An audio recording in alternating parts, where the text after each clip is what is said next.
character, especially to play her at 18 and then to play her again kind of at 48 was a bit of a challenge and one I really enjoyed. So leaping forward, obviously Harper's Island is what you're doing at the moment. Yeah. How did that all come about? What's all that about? So that was a really nice surprise. And it's the same people who did Jericho, the exec producer. As I think Jericho's was great. I think it was really a shame it was cancelled. Yeah, I mean, I think when things get cancelled, like what may seem before their time, I think it's great because it just preserves it even more. You know what I mean? So you really enjoy it for what it is.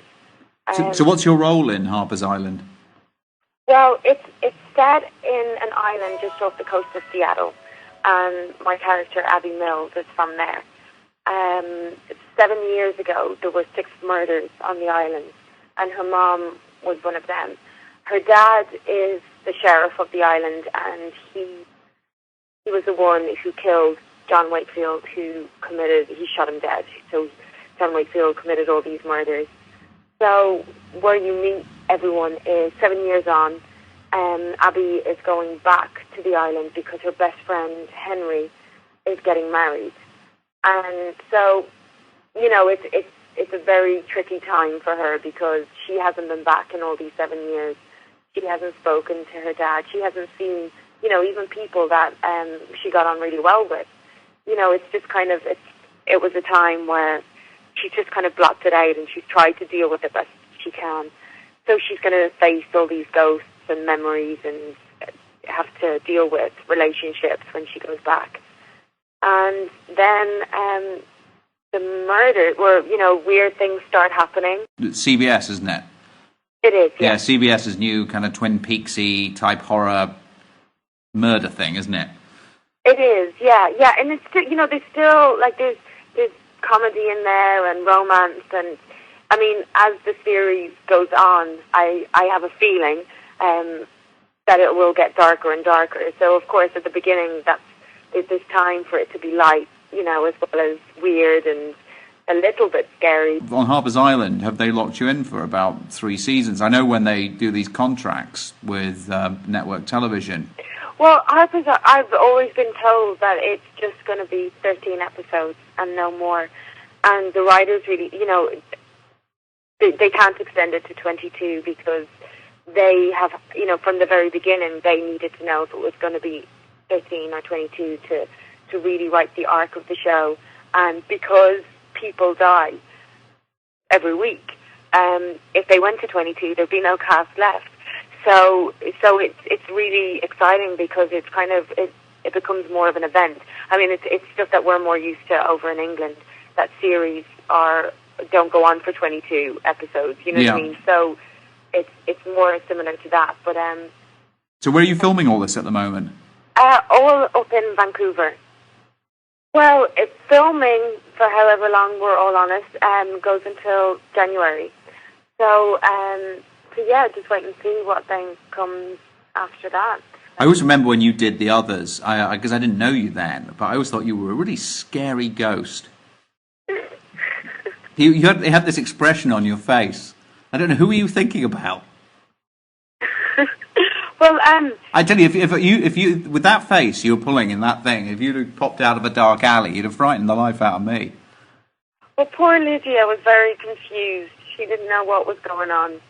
So, yeah. Did she know she was a ghost in that movie, or your character? I can't remember.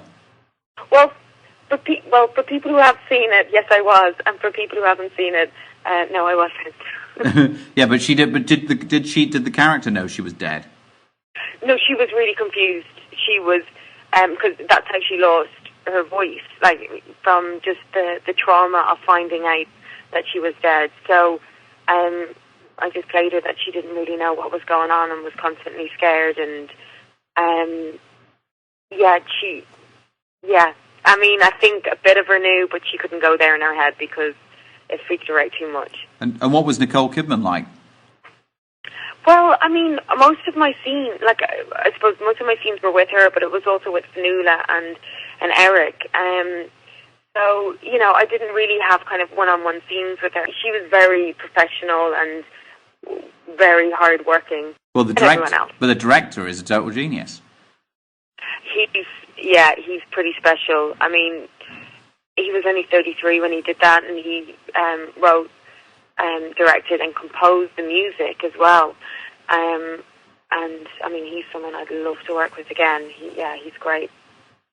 Absolutely. So, as a final thought, because I just thought we've been chatting away for about 20 minutes. As a final thought,